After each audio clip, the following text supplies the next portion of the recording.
इसमें संत रामपाल जी महाराज की किताबों को लेकर कुछ भक्त पहुंचे तो इस व्यक्ति ने उस किताब को खोलकर देखा। रामपाल महाराज जी उनकी लिखी हुई किताब है, तो इसमें ये कह रहा है, मतलब वहाँ पर उसने एक लाइन को पढ़ लिया और उस बात का विरोध करना शुरू कर दिया। भाई अपने भगवान अपने मंदिर का पूछो। गाँव में भाई गोगा गाँव में ये अशांति फैलाने का काम मत करो। गीता का जो ज्ञान भगवान श्री कृष्ण ने दिया है वो गलत दे रखा है, वो उसका अपना मत है।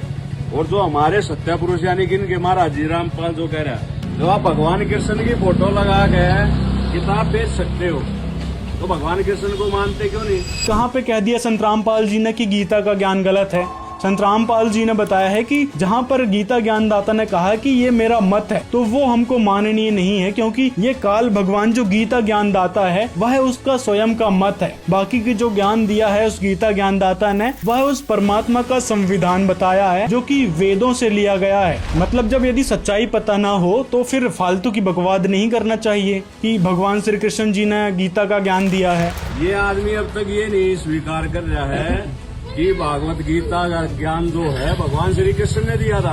मतलब जब भगवान श्री कृष्ण जी ने गीता का ज्ञान दिया है तो फिर यहाँ गीता अध्याय 11 के श्लोक 32 में कृष्ण जी कह रहे हैं कि अर्जुन मैं बढ़ा हुआ काल हूँ।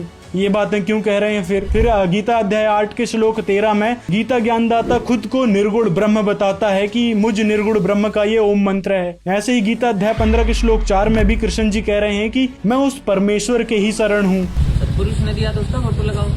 अगर इनके सतपुरुष ने दे रखा तो अपने सतपुरुष का फोटो क्यों नहीं लगाते? ये ज्ञान गीता का चल रहा है तो सत्य पुरुष की फोटो कहाँ से लगा देंगे उसमें? मतलब लॉजिक भी होना चाहिए ना बातों का।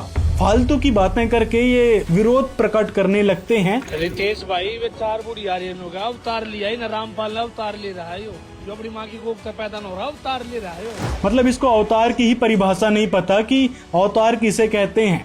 तो ऐसे तो रामकृष्ण जी भी अवतार लेके आए थे, तो क्या वो माँ की कोख से नहीं आए थे? तो उनको भी तो विष्णु जी का अवतार कहा जाता है। तो इसी प्रकार अभी जो है संत रामपाल जी महाराज धरती पर अवतरित हुए हैं।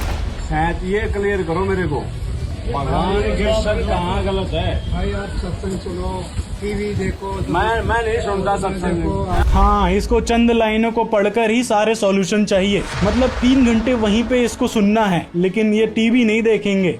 तो इस प्रकार की दोस्तों अंधभक्ति भी किस काम की?